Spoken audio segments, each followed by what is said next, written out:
Planning and Development. All right, thanks everybody for being here. Let's get started with a review of the March minutes. Are there any comments, corrections? Otherwise, I'll entertain a motion to approve. So moved. We have a motion. Second. All right, motion second. All in favor? Aye. Any opposed? All right, that's done. Thank you. All right, let's jump into our ongoing items. It's reached epic proportions, so we'll do just whatever update we have. The key to this is just to keep it on our schedule so we can keep track of what's up. So if there's not a lot to these, we can, a quick update is totally sufficient. First, we'll start with a review from the Parking Policy Review Board. Very quickly, we had a request from the Aladdin Hotel for parking. They're talking about a loading zone, but really what it comes down to is more valet than anything, which opened up a whole new discussion about key policy questions that we want to start investigating. Certainly the valet permit to see if we can get one, because that would be a better use of, as opposed to trying to do a loading zone in front of it, which has all sorts of unintended consequences as well. So we're going to work with Bruce on the valet side of it to see what other cities, maybe some best practices, and what we can bring there and introduce a ordinance for valet. I think we have to bring in regulated industries on it, so we're going to be pursuing that. But it also brought up the discussion too, which I think we need to discuss on our issuance of permits and making some changes of the unintended consequences to the impacted property owners, the folks around it. For the gentleman from Aladdin, we asked him to go back and talk to people at the Marriott, because what he's wanting to do would be in front of properties they own. So we need to have some clarity from them. The last thing we want is to issue that, spend manpower hours putting up signs and notifications on loading zones to find out that the owner that in front of the property has issues with it. So we're going to, those are two little perfect items that I think are well suited for the Parking Policy Review Committee. And you are to get me the applications so I can take a look at those. When people ask for an application. Yeah, you'll get those. Okay, thank you. Yes, sir. Ma'am. Why do we have to have regulated industries involved? I think,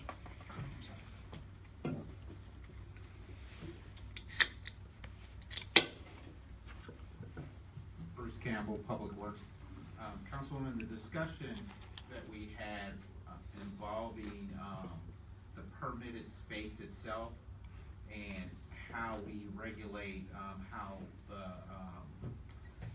valet operations run are kind of two different things. So Public Works controls the space itself in the right of way, but we're not able to facilitate or to regulate how a business operates within the right of way space, and that's where we would need regulated industries to have their input into how we move forward on this.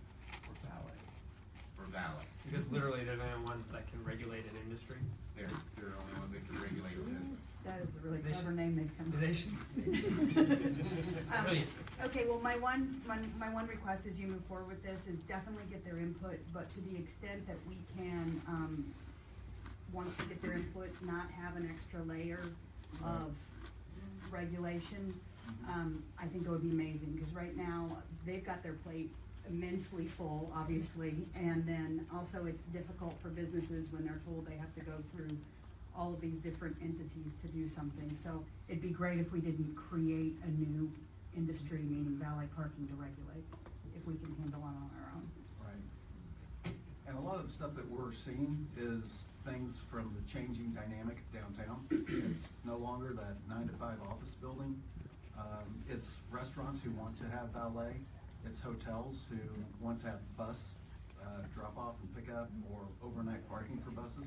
And our systems that are set up for it aren't set up for that kind of change, that dynamic. And so we really need to figure out a way to change it. But I'm with you, limiting the bureaucracy is the best way to go about doing it. But think that there's gotta be some checks and balances put in place about impacted owners as we spend more time going back, undoing what we did before because we didn't talk to the right people. So I think planning should be at Well, the and, table. yeah, I'd be curious to see just the process of how we approve the valleys, because, yeah, you're right, the challenge now is in an environment where you've got multiple users that could use access to that space and multiple concerns. How do we discern between the restaurant that may want a valet and the hotel next door? So, seeing the process, I think, would be helpful, and then understanding, are these requests coming as part of any type of broader approvals we might be issuing out? And maybe that's a way to kind of couple things up as well. So, yeah, I think maybe just seeing the process, and then I think we would probably have more capacity as opposed to regulated industries taking a look at this, so.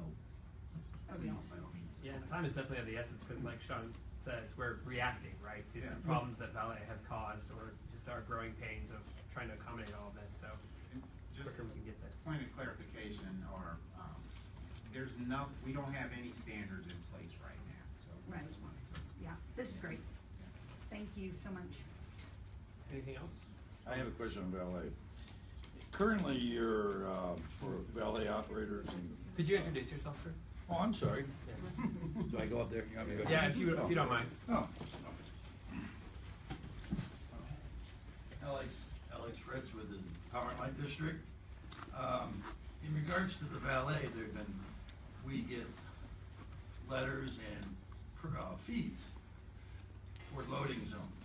And I just recently received two of them, one for the Grand and one for the 14th Street from Bristol. Should we hold on to those until, a permitting procedure or determining the fees going forward, or do we pay those loading zone fees currently? Mr. Chair, I don't contemplate, we had not discussed fee changes. This was more about, understanding how the valleys operate, so I would say go ahead with your current process. Yeah, we don't yet know if that regulation should change or not, whether those should be loading zones, so I think to be safe, yeah, stay the Just go course ahead and until. Thank you. Any other questions or comments on parking policy?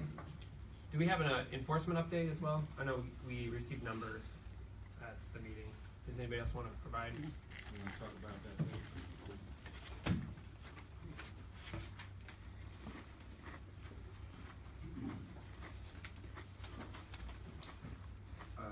Parking enforcement downtown in the downtown area, as of March, there was 1,108 tickets in the downtown area, tickets that was issued.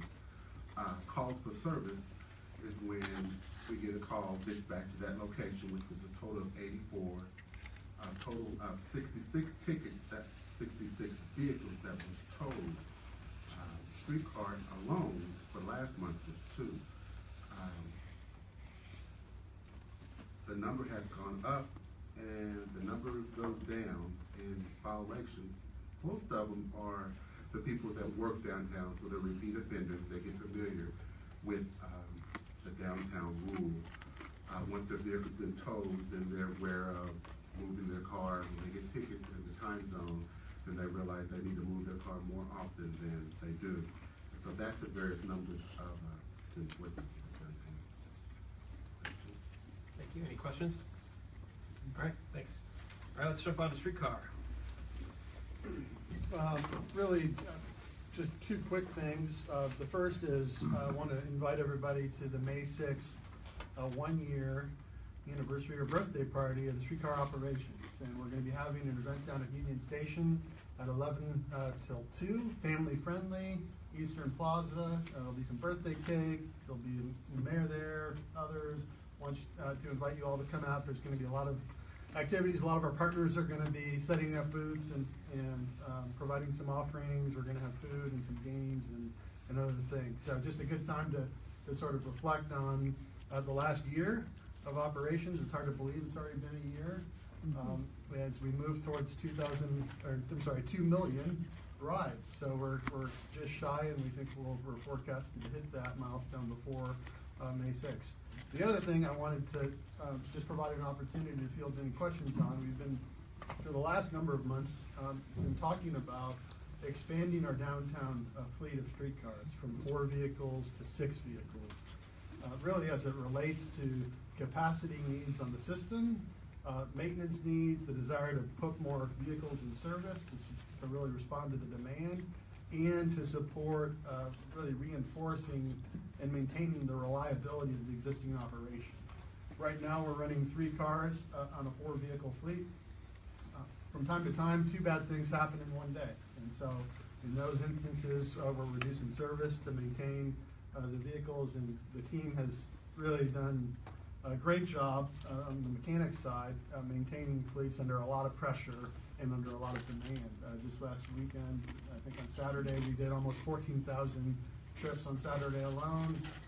And we think that's gonna be commonplace for our summer Saturdays moving through the summer, and our daily average continues to tick back up with the weather and events. So the 4-vehicle fleet was designed to carry half of what we're carrying right now, and it's putting a lot of stress, and it's really limiting our ability to respond to the demand. And so one of the things we're working on is thinking about where are we gonna be in 5 years, where are we gonna be in 2 years, as it relates to the continued growth of downtown, and what levels of service will we need to support the system and the demand that we anticipate we will be seeing. And so the Streetcar Authority Board of Directors, made up of ratepayers from in the district, has had a number of conversations on this, and has really recommended to take an action to support the utilization of existing TDD excess funds to advance the purchase of 2 additional vehicles. That action's been forwarded to the formal Transportation Development District, which concurred in that recommendation, and is now advancing that request to the final step, and ultimately that will be Finance Committee and City Council. So we're on the back end of the formal approvals, but I wanted to just make a point to reference that action. It really is twofold. It's to reinforce the fleet, to support existing demand, and to really prepare us for the future, as we know downtown's going to continue to grow and develop, which is all good. So I'm happy to answer any questions on either of those items if there are any. Any questions for Tom? All right, and then we'll be talking about more streetcar stuff on the agenda. Thank you. All right, Dick, you're just in time for the ATA update. Are you all settled in? Sure. All right. I apologize for being late. Several things going on with ATA. One is we are making some strategic service adjustments, proposing them for July. There'll be another set proposed for October. We have public meetings scheduled this week, starting this evening in the Northland, 4 to 6. Tomorrow at the Design Center here downtown from 11 to 1. And then 2 more on Wednesday and Thursday to solicit public comments. Most of these are minor adjustments, changing some late night services, shifting some services from fixed route to flex route with the advent of RITC Freedom. The Main Street Max realignment is not out there in this round of public comments. We have proposed that. We've shown that to this group. That will be in the next set, which we're proposing for a change in October, where we would actually shift that to Grand. We would like public comment on that, as whether we shift all the way to Grand or whether we shift to Grand and then still have a basically a variant that comes over to Oak and goes up to Oak to 8th and 9th. So that'll be another round of public comments in the July-August timeframe, and Main Street Max will be in that. We're also moving forward with our Prospect project. We've made some progress with the Federal Transit Administration in terms of environmental sign-offs, but we're still anxiously awaiting action by Congress on the federal funding, $30 million of federal funding for that project. And that's one of our most significant needs right now, is for congressional action to put that funding on the project that we think is critically important to. What's best case first ride of Prospect Max right now? It would be a second quarter of 2019. The funding is the critical path element at the moment, and it would be the vehicles after that. Any other ATA questions? All right, thanks, Nick. All right, let's do the rapid fire status updates. Anything we've got on these and any questions the committee has. Let's start with Paseo Gateway. James on the Parks and Recreation Department. Just a quick update on Paseo Gateway project. We're continuing the design. We have completed the roadway design. We're working now on landscaping designs and also street lighting designs and drainage designs. So that's where we are. All right. Is the planning effort with the bike plan at all connected to what you guys are doing in terms of the bike impacts? Because I know it's a key corridor both north, south, and east, west.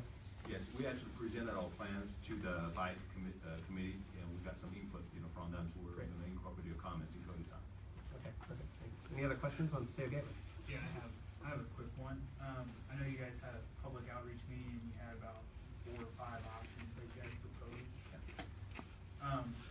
Is the design that you're going forward with one of those options? Cause I've heard that there's other options on the table from outside parties that have been thrown out there. We actually went with, one of the options we call option 2. We had about 5 options in the original study. One of the options is increase the median width on the Paseo, create a 2, separate intersection on Independence. The second option, which we call option 2, is reduce the median size on the Paseo, so which is gonna create a single intersection. The third option is a roundabout option. The fourth option is we call a diagonal connection option, which will connect Edinburgh to Independence through a kind of a diagonal connection. And the last one is the tunnel option. So we look at those options, we went with option 2. However, we did make some modification on option 2 because when we took the 5 options to the public, with the stakeholders, one of the major concern we got from the public is, that the option 2 will remove the southbound Cliff Drive access. And people were concerned about this. Well, there's access now, and you're taking this away. So what we did is that we're going to create a separate intersection north of the existing Independence and Paseo intersection. So that intersection will be placed on the Paseo. If you know where the bridge is now, that intersection will be approximately at that location. So that will give Cliff Drive like full access. So it will be better than what they have now. We briefly talked to some of the stakeholders, and they're all happy with this modification. So essentially, yeah, we're going with option 2, but with some better improvements. We'd like to have a follow-up status meeting if we could with ATA. We are hoping to, before the end of this year, start a study of Independence Avenue for a potential BRT line on Independence Avenue. Just want to make sure we understand how this Independence and Paseo intersection will work for bus traffic, especially as we look to actually upgrade that service on Independence Avenue in the future. We do. Thank you. It's exciting. Any other questions?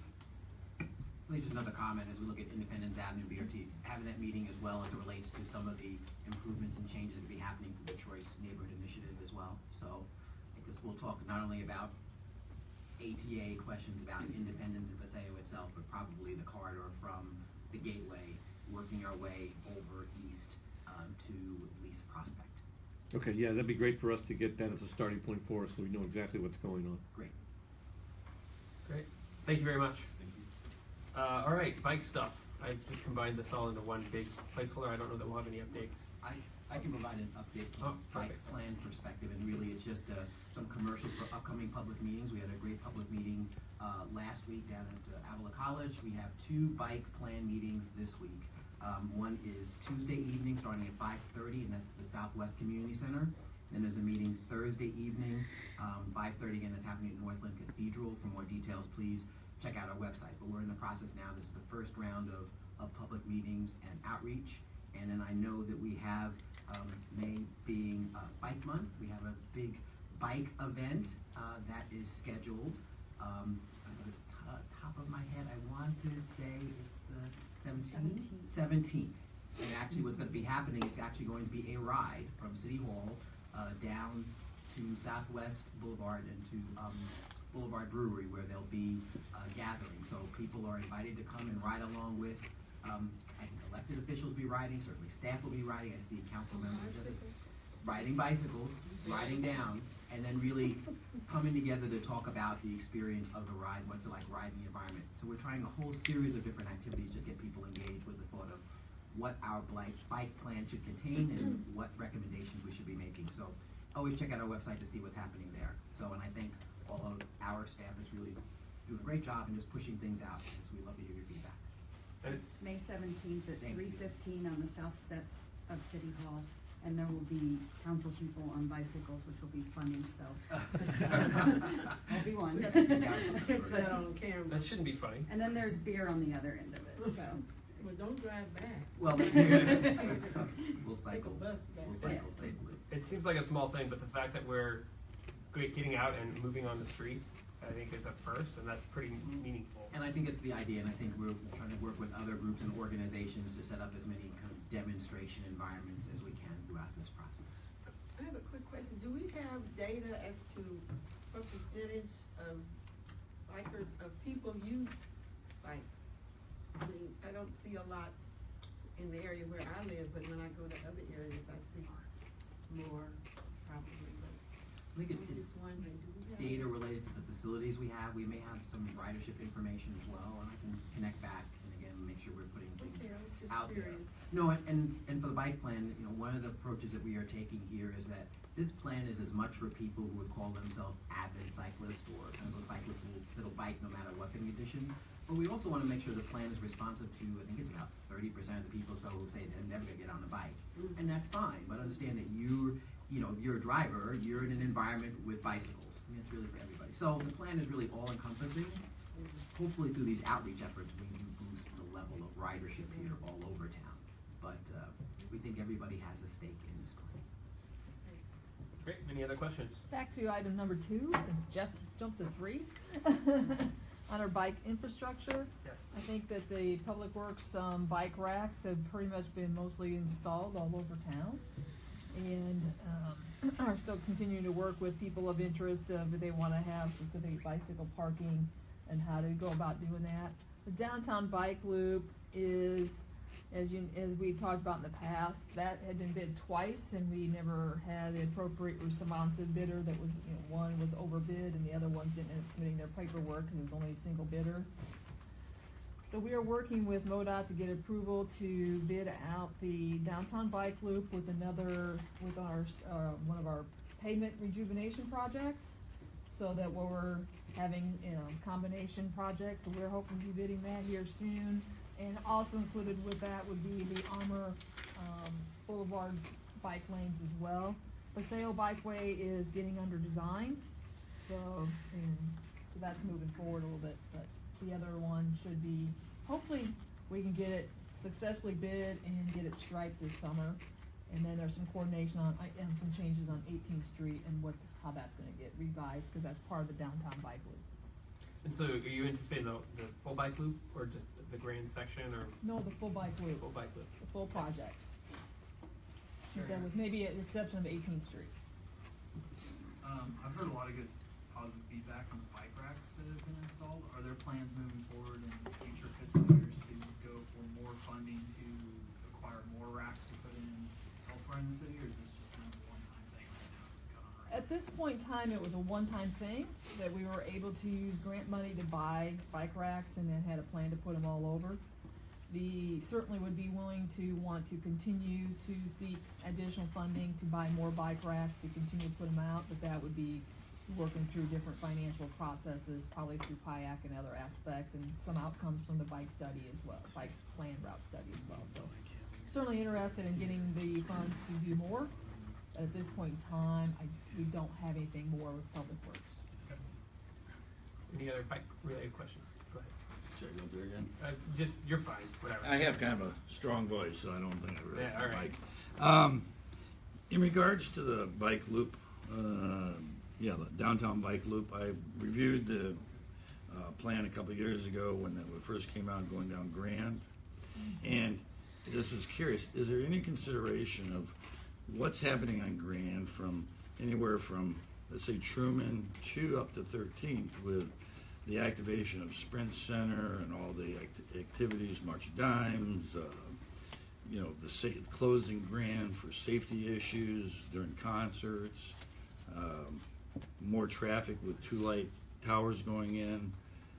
I know Grand is a key component, I think, of the downtown loop, but I can also see bikers, not so much, well, some other issues. I'm not talking for Sprint by any means, but I can see some other issues in bikers when it's closed.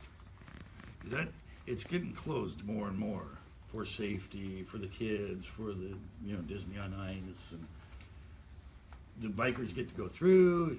There's going to be times they can't because it's going to be completely closed. Yeah, I think at this point in time, it's part of the reconfiguration of Grand as a whole, and it's part of road dieting. I think that we'll have to address how the bicyclists are going to be redirected.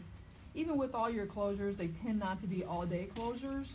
So I think it's a balance of, ideally, this is where we want them. We will start having to look to see what the bicycle rerouting plan will be, just like we're doing That's with key. pedestrians, and how that becomes part of the closure issue. Right. But if you take, yes, you're closing them for more events, but they tend to be for a couple of hours. So if you think about the times, you take 24 hours a day and you close Grand relatively short amounts of time. Mhm. Yes, they're happening more frequently. A lot of closures are in the evening. Yes. And then there's, but there's But- becoming a lot of closures on Saturdays and Sundays. Yes, there is. So that's a lot of bike riding too. So as long as it's considered, and we Yeah. maybe have a reroute or Right. a detour type.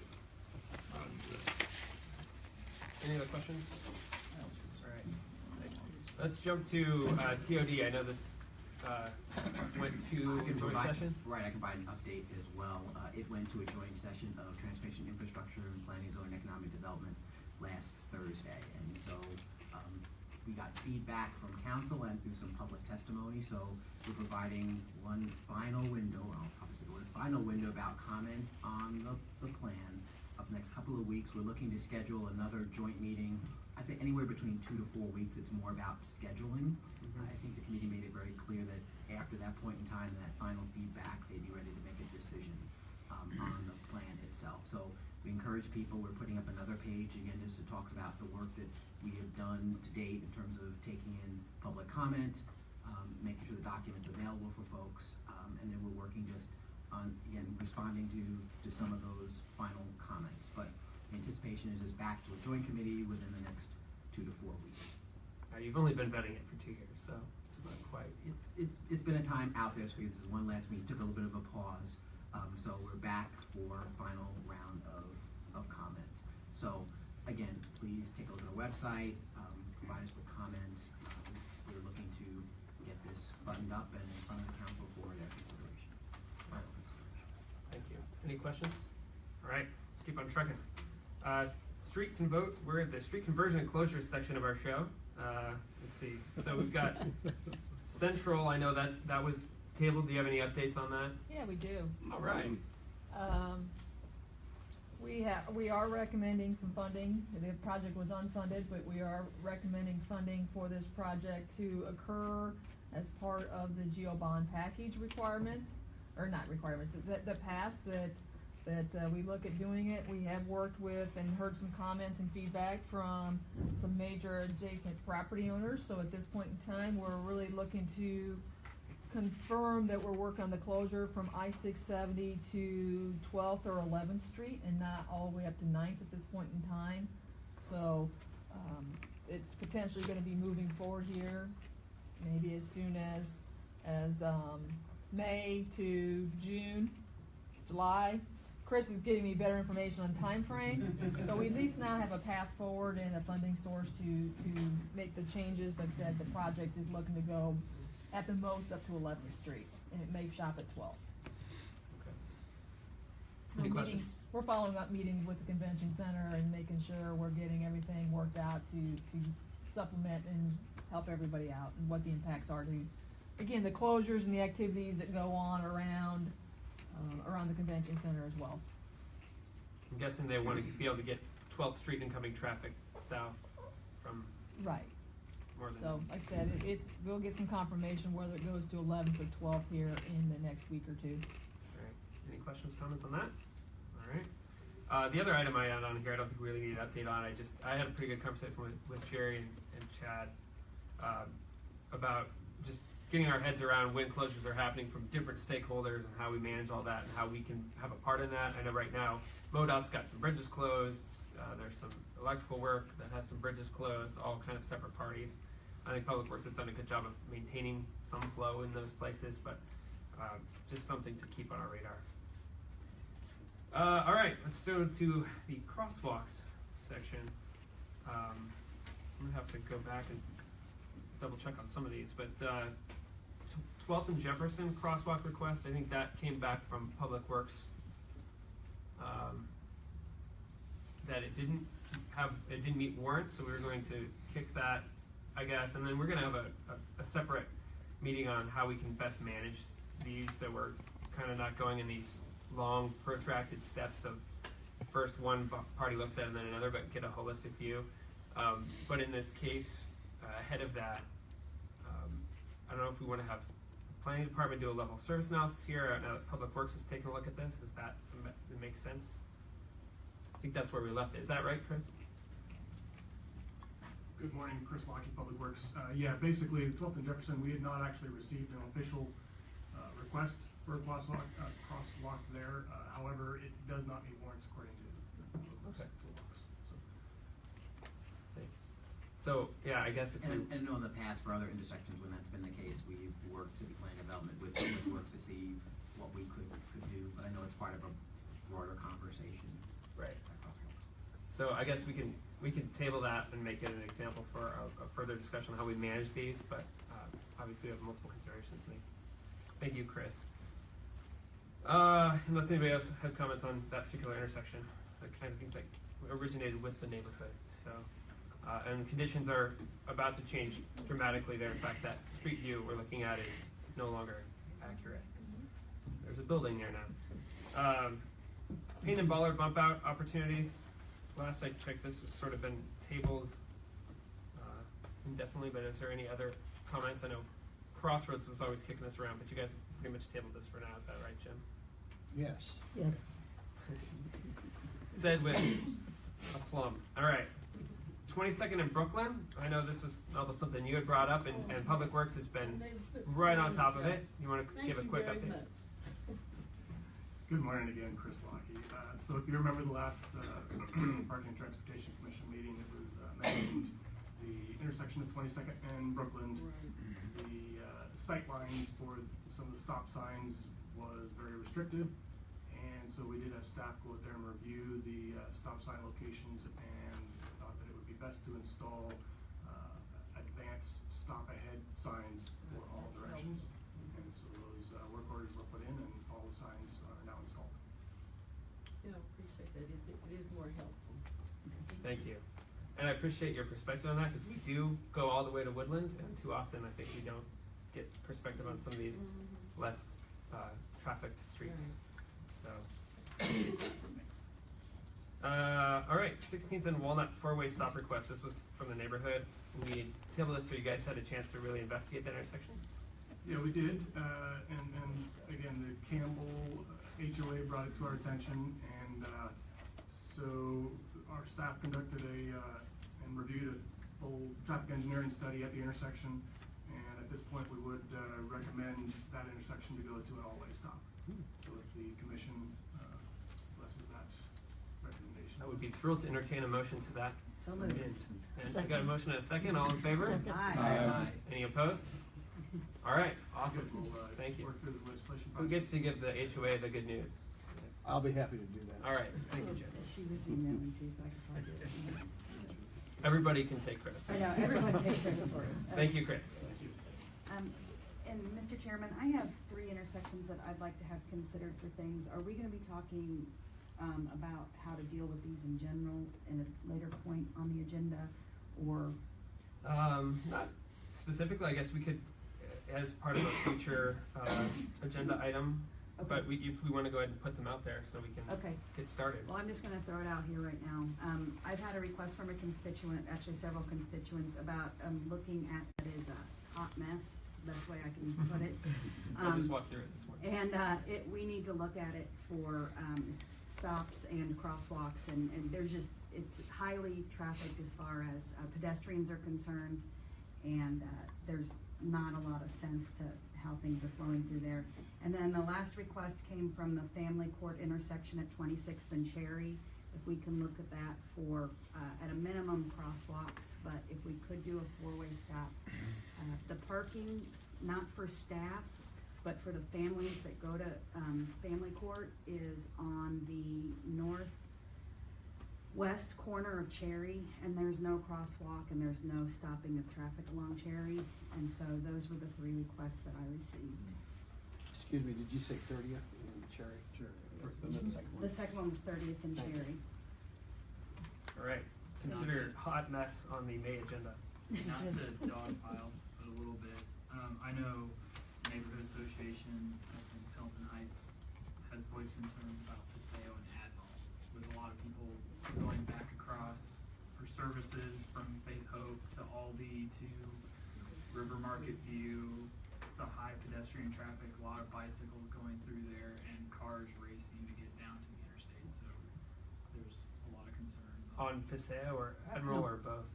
both. Okay. Admiral's a four-way on the one side, and it dumps into Admiral on the other side, which is a two-way. And there's no lane markers telling you which way to go, so it's always a drag race across to see who gets to the one lane on the other side. So, Okay. Just so I get clarification on that, those Admiral Paseo, when you're looking at the striping configuration or the crosswalks or? So a little bit of both. There's no crosswalks. There's no nothing on it. There's a lot of people walking between Aldi and Riverview, housing behind KCU.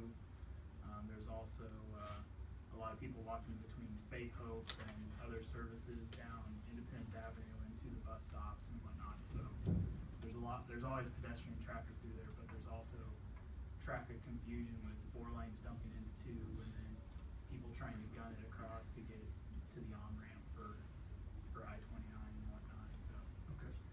people just tend not to know what to do at that intersection a lot of times. And that is on the bike plan, I think, as a bike lane, and it's probably the most effective way to get there in the current method of travel. I know that's the road I take. And I've always found it, not to get on a tangent on that intersection, but we're already there. I've always found it confusing when you enter in a car and then you get in the median and whether that intermediate signal applies to you or not. Yep. Do you actually turn? So people will stop there. Yeah, I've ran into There's some signs there that say before. complete your turn, but nobody completes their turn. They all just stop there in the middle and think they can't go because they see a red signal, a new red signal, and there's not enough room to queue there. Traffic signal are you talking about there? Because there's a big enough median that there's enough room for a car to queue. Right So as there you at the start to make a Aldi left, Paseo. people stop at the red light.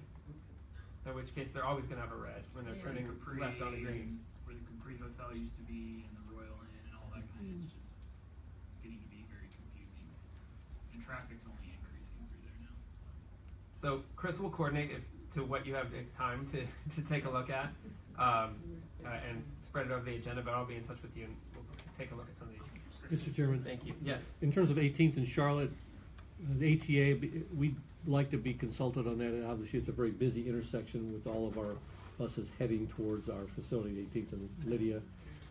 There are some things that probably need to be improved there, but we'd like to be consulted too as you look at that. Absolutely. When we did remove the signals, a lot of feedback was from the ATA for 2 ways. Right. And again, it is a bike lane, so we'll keep that in mind in terms of those impacts. I don't see that being a huge issue. All right, anything else on intersections? I like it. We have a lot of work to do. All right. Let's jump to parking and curb lane impacts. This is my new category, catch-all. The River Market parking study. Do we have results yet on the?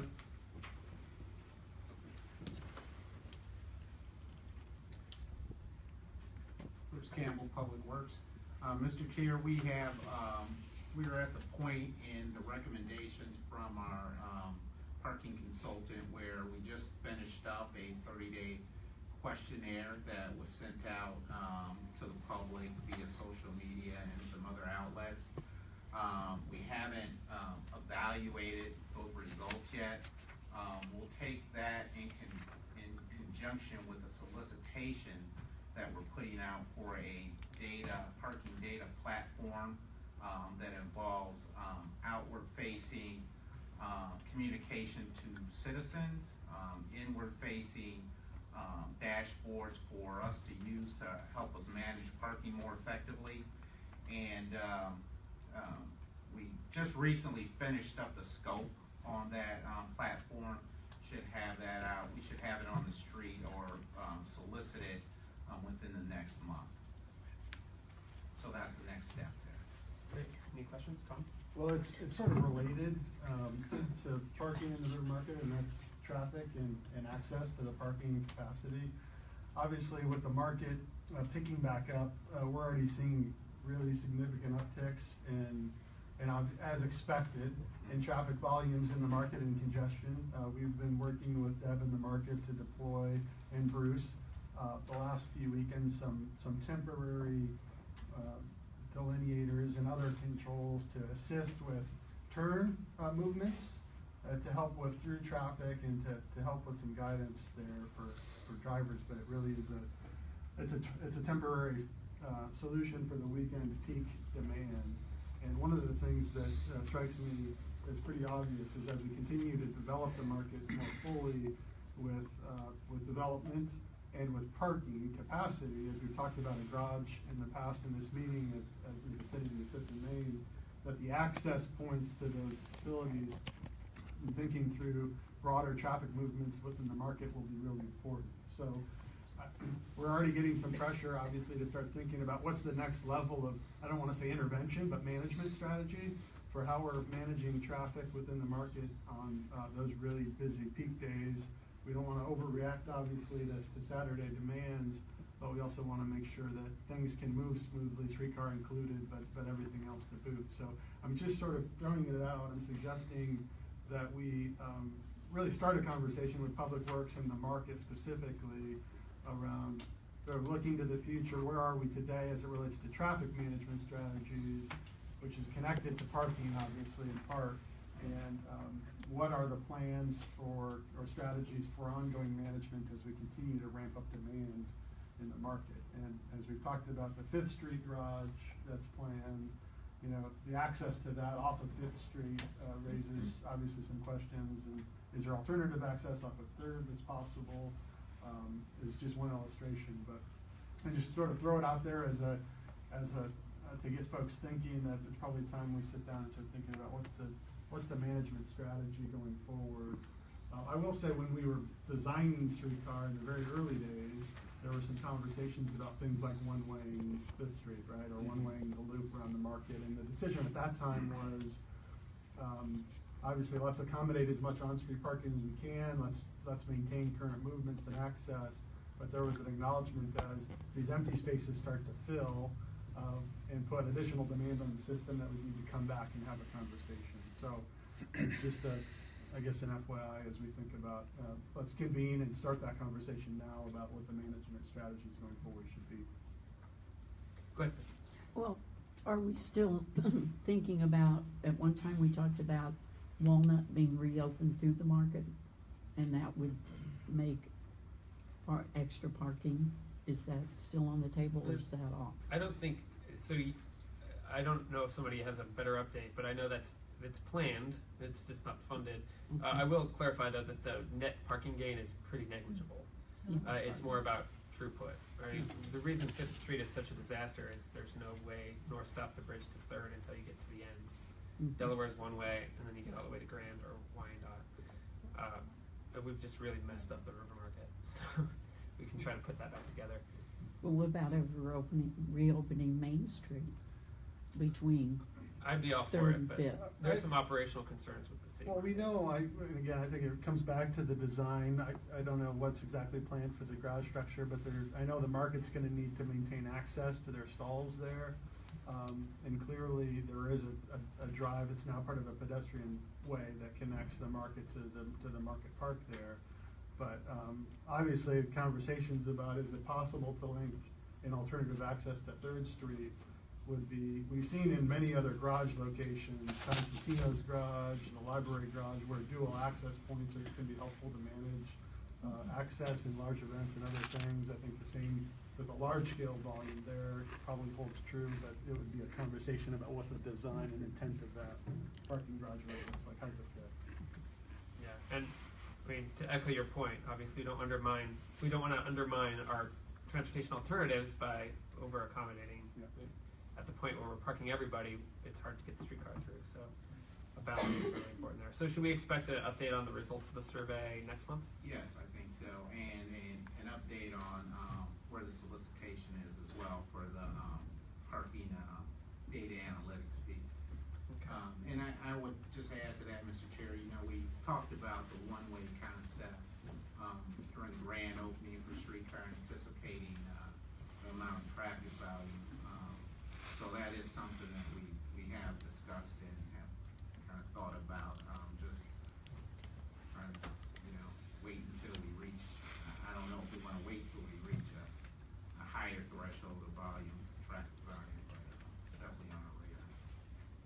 obviously there'd be a lot of conversations we'd have to have about that. Tom, do we see increased utilization of free parking on the south side of the loop? Right in the street. We are, yeah, we're seeing more and more use of the parking. I mean, I think definitely the policy to transition to free was huge, and then we've been pushing that out, and so I think we anticipate that's gonna continue to grow in popularity as people understand the struggles. And obviously, as we position ourselves to start to institute some pricing on lots within the market, that would further aid in helping to encourage utilization of those facilities that are directly adjacent and outside of the market to keep cars out. So, but we have seen a growing utilization of that space. And It's a helpful overview. Yeah, most people I talk to don't even know that's a service that's offered or that there's a lot. They think it's surface lots for offices that are reserved and they can't park there and stuff. Or, yeah, they don't even see it. So we get some signage before they get into the heart of the traffic jam, which is really helpful. All right, we won't solve this today, maybe next month. Any other comments or questions on that then? All right, thanks everybody. Walnut Bus Lane. I know there was.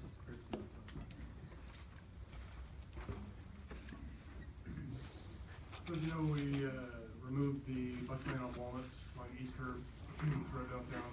Apparently there was a little bit of miscommunication within the Power and Light District. And there were some signs installed temporarily, reverting back to the last ordinances that were on books. And those signs have now been removed, and no parking signs have been put back up.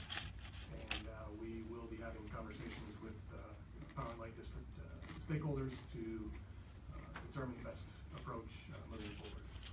So I know you guys are probably already talking about this, but how do we check that when we go back to a regulation? This has happened a few times recently. When we go back to something that's on the books from we don't know when, that we double check that and make sure it's still relevant to today. And I won't put you on the spot, but yeah, okay. You're asking a policy thing that's really not Chris's Right. position to say, so we're putting him on the spot. So we're trying to work through that. We've got some, I will say that I've got a very proactive and staff member who looks these things up and is working on them. So I'm trying to encourage the entrepreneurial sort of approach of this staff member with kind of tempering it back to check a little bit with the supervisors before changes are instantly made, especially within the GDAP area. So it's a balance of staff member who's really aggressive about doing their job and then not taking into consideration the political aspects of doing this the way it is. So we're working on making sure it gets vetted through before it happens. Great. I think it's great. We just, obviously need to check if some of those regulations may have been from the 80s or who knows. So. Right. Did you have a comment? I want to, from the Power and Light, I want to thank the city, and not sure exactly whose department it may have been, but the effectiveness and efficiency of the response to a hiccup. But it could have got worse, but it was Sure. good. It was really good. Thank Great. you, Alex.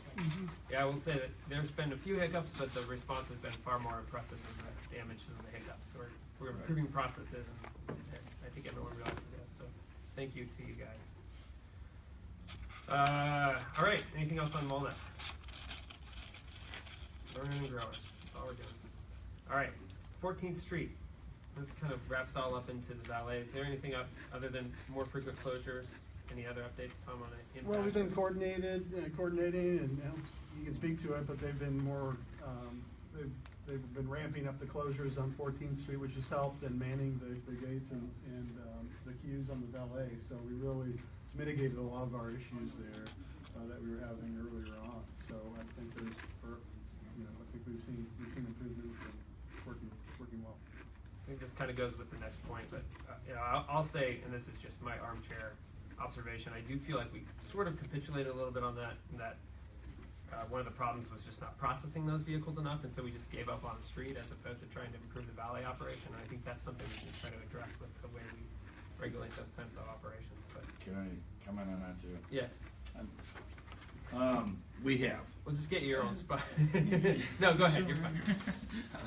We have addressed as much as we can to staff up and to not stage cars during there. There is a 5 to 6 sometimes period of time we can't get into the garage or we get hammered with like an event at the gallery or something, and that causes some problems with the closing. We can stage them there for a little bit, and we're not having so it's gone from both sides of the thing, from both sides, the blocking, street closure, and staffing up. I have one other thing on 14th Street though, and Sherry and I talked about this a while back, and that is 14th Street is the only street from like Truman eastbound all the way down into 5th, 6th, 7th Street or whatever it is, that is one way. That is both ways. And it's a one way, everything else is one way, either east or west, and this is an east-west street. I get off at 670 all the time, and I see from Central or Broadway, it's kind of back a house, westbound, to most of the businesses there. It's not a really, going west is not that impactful for people to park, and all the parking is on the south side, which is kind of conducive to a westbound or to an eastbound traffic flow. There's some car parking, street parking. And I know it wouldn't eliminate 25% of the traffic, but it would eliminate a lot of the traffic when we do not have the barricades up for the Main Street 14th corner. Because it would take out all your westbound during rush hour, everybody comes down that way and wants to go right or left. Getting out in the street and wanting to go south on Main. I don't know, 15, 20%, I would have to have like an engineer study or something. But I really don't think it'd be that impactful, and it may create a better traffic flow, especially during concerts, especially during huge events, everybody trying to get to the Sprint Center. And you're saying a westbound one way? Eastbound, excuse me. Eastbound. Which was a historic condition, we actually changed it. And that's the balance we're always trying to strike is, do we try to design for the concert night, or do we try to design for the random Tuesday where someone from Des Moines is visiting and trying to get around, right? And that's the. But it would still support the 670 exit at Central, going west. Excuse me. Going east. Going east. And I think it kind of fits to the business's structure going down that. And I don't know if it would be at Central or if it could be at Baltimore or Maine. But I think you could eliminate some traffic flow and help the streetcar in that sense. So I appreciate that perspective. We'll keep that on.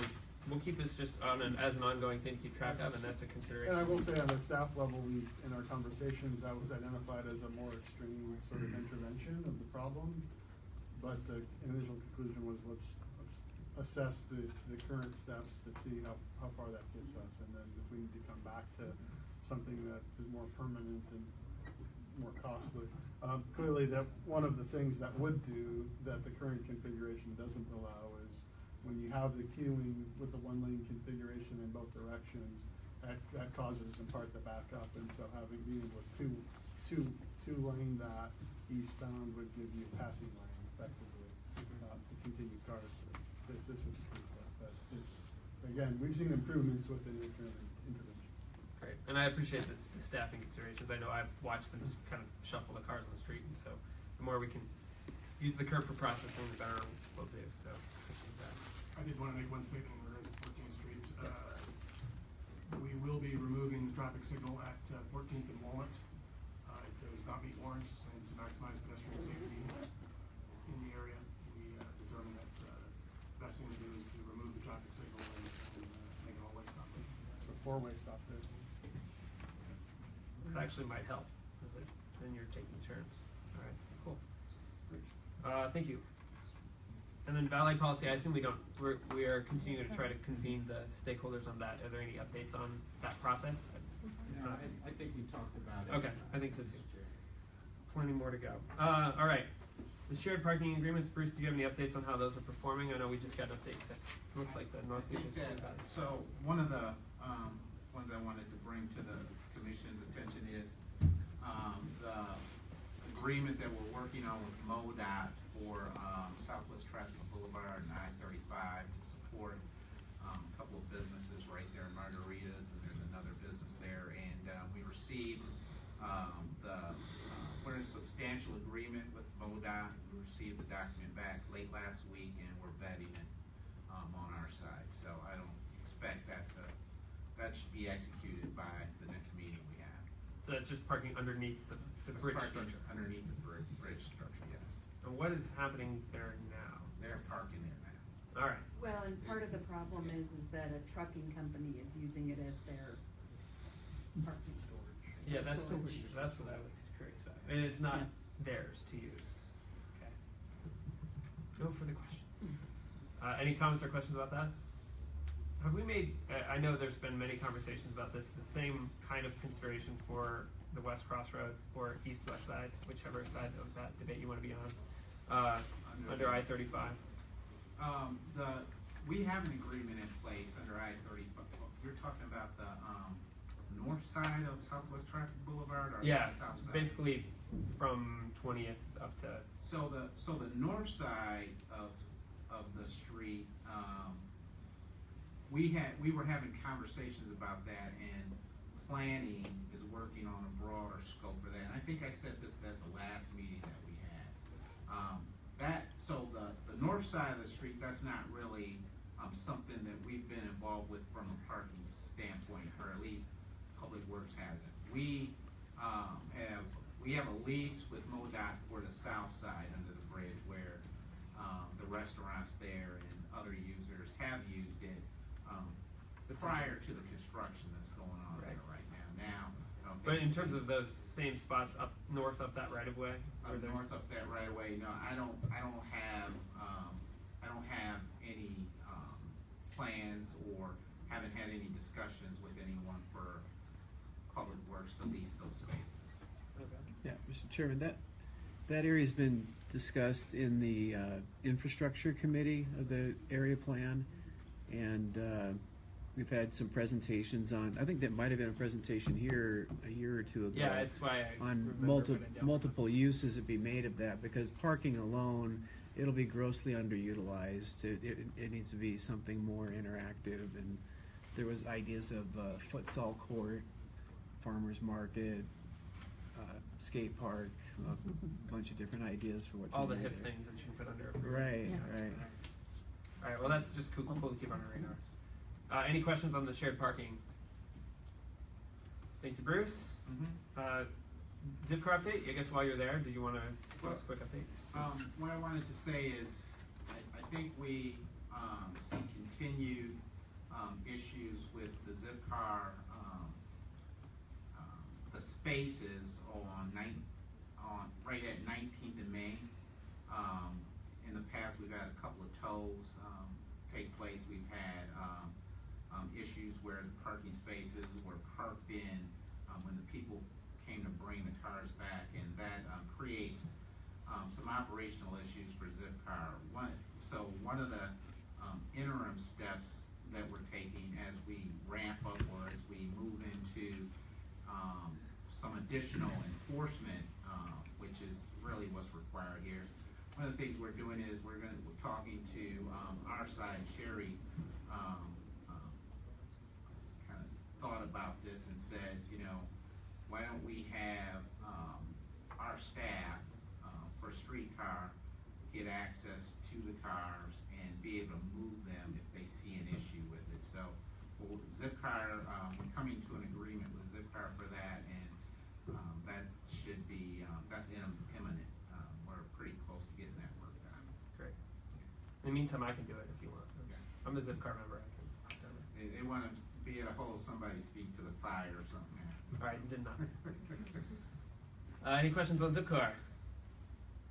And that is one of the more utilized spots. No, actually, the highest utilized spots is the Pickwick development. All right. And they're not even, I don't think they're open yet. And yeah, that's the highest utilized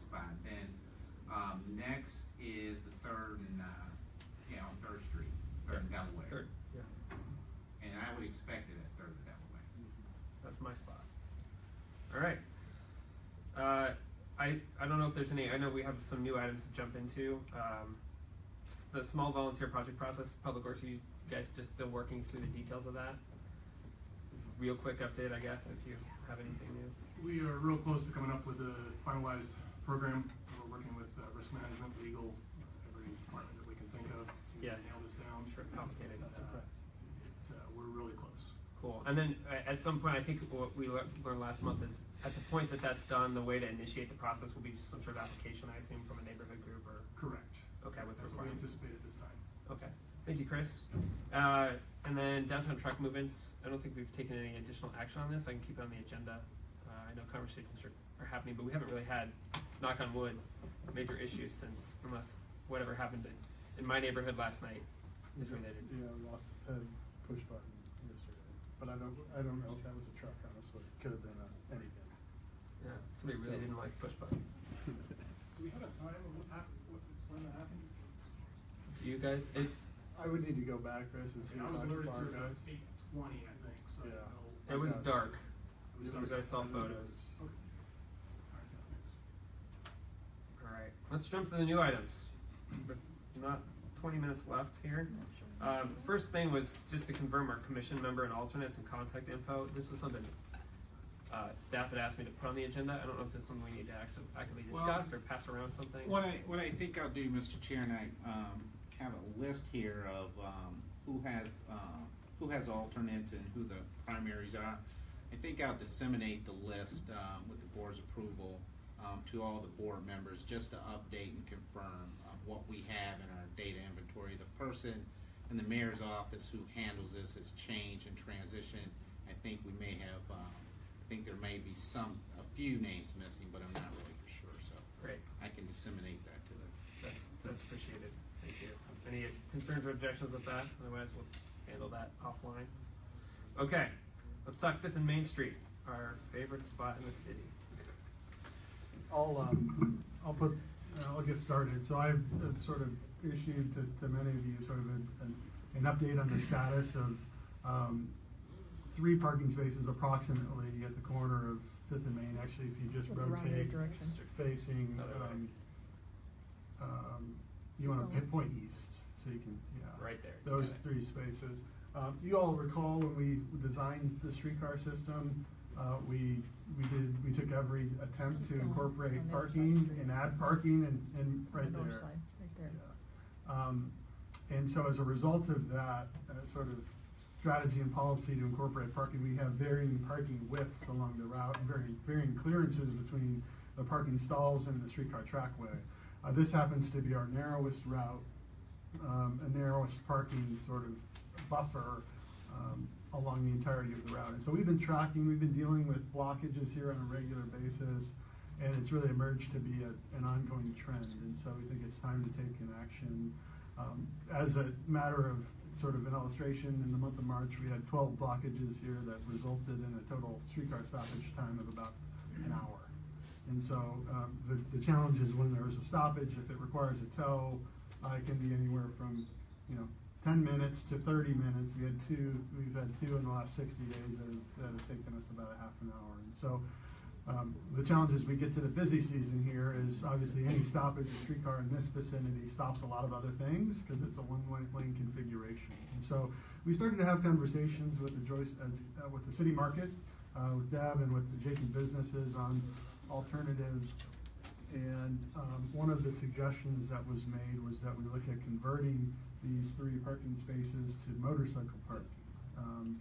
To do a few things. One, to eliminate the issue that we have with cars over the line and the continued blockages that we've had in a recurring fashion. The other is to respond to the need for motorcycle parking that currently is consuming full-size spaces in the market. And so if we had a dedicated space to provide them, that would actually free up some of their spaces. So really wanted to bring this here. Generally, everybody that we've talked to has recognized this as sort of an operational challenge, not just for streetcar, but for traffic. And so really the request that I would be making is that we eliminate the 3 parking spaces in lieu of an alternative, which would be, my proposal would be that we investigate the option to pursue motorcycle parking in its place, so. Mr. Chair,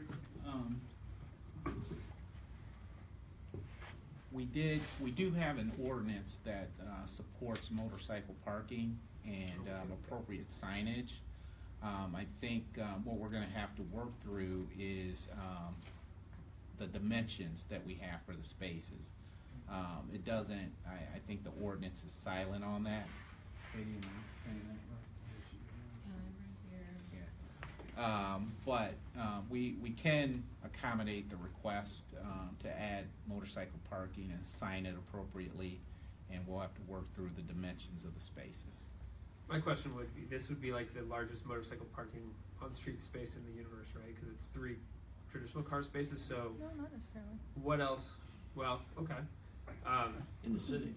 Yeah, I mean, it's, In the city, yes. is it something that we want to go all? I mean, you could accommodate a lot of motorcycles there. I assume that we very rarely see it fully utilized. Is there something? So I think one of the things, and we would work with Public Works on this, is the design of that would likely be bollarded, just like the ends are currently, so that we don't have vehicles attempting to use that space. And then obviously it's free, it's protected, but it can be accessible by motorcycles. Right now we're seeing, if you were to go down there on a busy weekend, you'll see the ends already. That's not currently designated. Those sorts of empty spaces that are being used. But that would be one alternative. Sure. I have a question. I don't know what a motorcycle parking space looks like.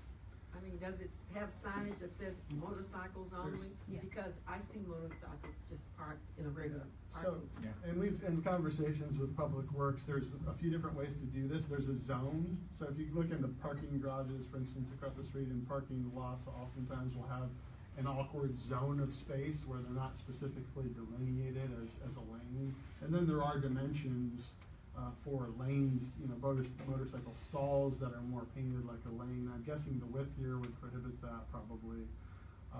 But the zoned approach, which is currently how they use them, provides more flexibility, and they sort of find their own space there. So I guess motorcyclists know, Yeah. since I don't ride one, I guess. The other thing I should mention, and it came up in conversations with stakeholders, is there's an acknowledgement that this site is slated for likely redevelopment, and that as part of that, will provide an opportunity to reassess the curb line and reevaluate the use of that on-street space if and when an adjacent development here does move through the planning process. So Jeff can speak to that, but I know it was something that's been on the radar screen for some time, so it's anticipated that this wouldn't have to be a forever condition. It could be revisited at the time of redevelopment. So since this is already parking, is there any concerns from the Public Works side of things on additional investigation in order to make this change? Obviously, time is of the essence. It seems like the experiment with trying to make these regular parking spots needs to end quickly. We don't have any issues with it. I think, like I said, Bruce checked, and we do have some existing ordinance, issues associated with it, so we don't have to go through anything to ordinance-wise to address that we would be signing it as motorcycle only. And then it becomes an enforcement, because people would then have to be conditioned to, sure that they're not supposed to park their cars through there, and I think we can see what we can do to doing it in a friendly manner. It's a little bit harder to say, commit what the parking control police officers are doing. Certainly when we get to the next topic, when we're talking parking enforcement updates, as the city would be looking to contract out parking services, we can coordinate that. But right now, it's more of our standard traffic parking regulation change processes where we put it through to the council to let them know that we're setting this up, putting the change in place for 90 days and getting comments and feedback, and then ultimately putting it into full ordinance that this is this is how this space is supposed to be used. So it's our normal process, and we're comfortable with that recommendation change for motorcycles, and we'll see what we have to do. Is there any questions or concerns with that approach? Well, my one comment would be, from the parking study or anything like that in River Market, is there any indication of how many motorcycles we're trying to accommodate? No, there wasn't anything on that. Because 3 vehicular parking spaces is a lot of motorcycle parking. I mean, anywhere. And I know as a regular bike user, yeah, there's bike racks in the River Market, not friendly to a streetcar stop. So I view these as a prime spot for an on-street corral to give bike users easy access to the streetcar versus right now the bike racks are more focused on end user locations like restaurants or business establishments or anything like that. That's true. We don't really put the racks necessarily totally conscious of like where's a good place to lock to get on the streetcar. They're well located for businesses. That could be an opportunity here as well. Yeah, maybe the westernmost or the easternmost space. Maybe it could be for bikes. But I think in the meantime, like that's obviously got some additional capital demands and planning demands. I think our critical path now is we just want to control this problem situation, right? Yes, remove the car parking is the goal. Yeah. The bonus of the bike racks is obviously now there's an obstruction and cars physically cannot park there. There's no educational portion of it to teach them not to park there. There's a physical barrier. And I think if you could put some bollards there, something that control the type of access. Yeah, that'll be necessary. So do we want to just advance a recommendation that we support motorcycle to make use of this as we investigate the kind of mixed And we use can, implications? you could generalize it and speak to alternative use, that can be accommodated in this space, and we can work with Public Works on exactly what that looks like, whether it's a combination of modes and motorcycles and bikes. Sounds like a motion. So moved. Second. All in favor? Aye. Any opposed? All right, thank you very much. Appreciate everyone's partnership on that. That is, and I will say anecdotally that even the people that have businesses there don't love that because they just get to hear the horn when the streetcar is blocked. So everybody wins in this scenario. Well, we hope. All right, Bruce, I didn't leave you guys with as much time as you probably wanted, but we have one thing left, and that is changes to our parking enforcement.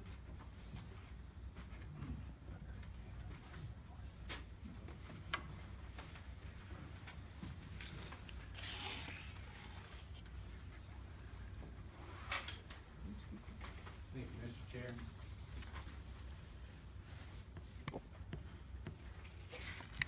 We wanted to, Mr. Chair, Commissioners, we wanted to have a discussion about parking enforcement, compliance, and new technologies that Public Works is investigating, and actually we have a solicitation for parking enforcement that has been published, that is out right now, and we are also working through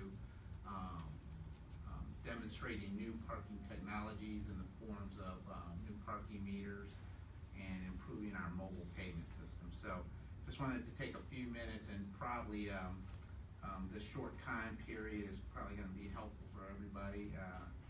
It's not the most exciting presentation or information, but I just wanted to have a discussion for the record here in the Parking and Transportation Commission. So the first thing, and I mentioned this previously, Parking Services is in the process of soliciting for a third-party parking enforcement company through a competitive bid process. We are I wanted to talk real quick, and we won't get through all this, I don't think, about parking enforcement duties and responsibilities, technology. We want to engage stakeholders, get feedback from stakeholders as we go through this process. Some of you hopefully will be on the selection committee that we put in place for this solicitation. And we also want to talk about how parking enforcement improvements can help our overall parking management strategy. Next slide. I think this is something we all in this room acknowledge, how improved parking enforcement increases parking management effectiveness of parking regulations, pricing, and not necessarily tax collection, but just the overall operation of the system. So Ted's sitting here now, and I think Ted would be the first one to tell you that the KCPD enforcement is understaffed. This enforcement that we contemplate and that the ordinance provides authority for is within was within the streetcar TDD. It is not citywide, it doesn't go outside the boundaries of the TDD, and it is meant to support the growth and development and economic growth of businesses and entities within the streetcar TDD. Next slide. I think it's, the duties and responsibilities of the parking enforcement officers or parking enforcement staff, ambassadors, whatever we, however we come out of, however we define them, are gonna be consistent with parking enforcement operations now. At the end of the day, parking enforcement staff are going to have to write tickets. And in addition to providing a level of customer service, we want to establish parking enforcement levels at a level where people know that there's going to be parking enforcement. People don't, have the intentions of parking in the space all day, going to work, maybe moving their car a couple of times a day to avoid parking citations. But parking citations is not the goal. Compliance is the goal. Next slide. And again, duties and responsibilities, parking enforcement officers, these are the things that they'll do on a daily basis. Next slide. And this is just some of the operational aspects of how parking enforcement officers do their daily business.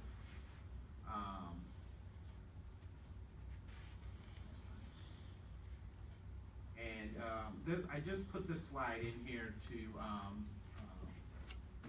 make the statement and make sure everybody understands that parking enforcement officers do have standards of ethics and general training guidelines that they'll need to go through to be able to enforce parking. So I tied in, and this isn't a smooth transition, but I wanted to tie in how parking enforcement is tied to technology. So right now, the parking meters that we're bringing into demo here in the next few weeks, we met with parking meter companies last week, and we're meeting with them this week to walk the spaces where we're gonna put the new parking meter demo equipment. But what these parking meter, the new technology talks to the handheld enforcement tools that we have, allows, not only talks to the handheld enforcement tools, but also is outward facing in many instances to consumers and customers, people looking for parking. And that's one of the major complaints that we get from a parking management standpoint is people don't know where there's available space. Tying that back to the data analytics and the platform that we're putting together to pull the parking resources together. One component of that is going to be where are parking spaces available on street and off street. Next slide. So these are, I kind of talked about this just now.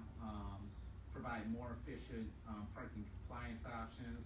Available parking spaces can be located, paid for, and perhaps time added if we decided to change our regulations to support that. Increased convenience for parking and more options. One of the technologies that we plan to use is license plate recognition. So there are, right now, certain units in the police department have license plate recognition capabilities, but it's not used for parking enforcement, and we plan to use it for parking enforcement. If you don't know what that is simply using camera feeds or camera photos to date timestamp where vehicles park, and on a consistent basis, if the vehicle doesn't move, then you're able to enforce parking utilizing this technology. Next slide. Digital ticket writing we have now. one of the things that we wanna bring, into our operational infrastructure is to be able to take a picture, with the citation. When we take a picture with the citation that's written, that cuts down on the court load, because just like when we had red light cameras, the person receiving the citation will get a copy of the picture as well. Next slide. And this is one of the meter brands that I talked about earlier. So this is a single space smart meter that takes credit cards, talks to our mobile payment system, and allows for, these machines also allow for business validations, tokens. We just have a lot more flexibility with the newer technology than we have right now. I think the parking meters that we have now are at least 20 years old. Next slide. And the same concepts apply with the kiosks that we have for parking, except for you have one meter that services a block face or a half a block face, whatever we decide. Next slide. And so the picture that you're looking at right now, parking payments with smartphone apps. I think people in the Parking Policy Review Board have seen a presentation where we have Park Mobile on the street right now that we're using for mobile apps. We have improved some of our marketing efforts. We've added additional signs for Park Mobile, and you'll, if you haven't seen them already, you should be seeing additional signage to help market the product. We're going to have Park Mobile here on the 15th of May. We're going to try and integrate a part of our rollout of the new features that they're bringing with them during our May 15th meeting. Sean, I don't know if I told you that or not, but we want them there for that. And any opportunities for marketing at that point, we'll be having further conversations. And Beth is coordinating that with Park Mobile now. Next slide. And I don't know if I've talked to this group about wireless parking space monitoring, but that's simply using either sensors or on cameras, sensors located on poles that have cameras, or sensors in the ground, on the ground, to detect vehicles, and using that feedback to either push out to citizens or to utilize internally for enforcement. Next slide. We can go past that. We currently are using sensors in Constantino's garage, the same type of technology to help us manage parking in that garage that has, that's the busiest garage we have in our inventory. We consistently run into issues where people are abusing the parking. This technology helps us on both fronts for that. And Alex is looking forward to the implementation of that. Technology improvements obviously help us improve our security, the security aspects of being able to take credit cards at the machines. And when I say these companies that we're working with right now will have in our agreements, whatever agreements we end up with, they're going to have to agree to remain PCI compliant as part of the agreement, so we don't run into issues statutorily. Next slide. And this is the timeline for the parking enforcement portion of the program that we're moving forward. The parking meter improvements are a separate program running on a separate timeline. But we plan to make the selection of, we plan to select a vendor in June. And again, this is parking enforcement within the Transportation Development District. I want to re-emphasize that. I also want to say that this does not contemplate it's a straight management, will be a management contract. It won't be based on revenue generated from tickets. It won't be based on number of tickets written. There will be performance standards, but it will be performance standards based on compliance and not how much revenue is generated. Next slide. And finally, I just wanted to, people in the Parking and Transportation, or Parking Policy Review Board are familiar with this ordinance or have seen it before, but this is the ordinance that allows for Sherry, for the Director of Public Works, to enforce parking within the streetcar PDD.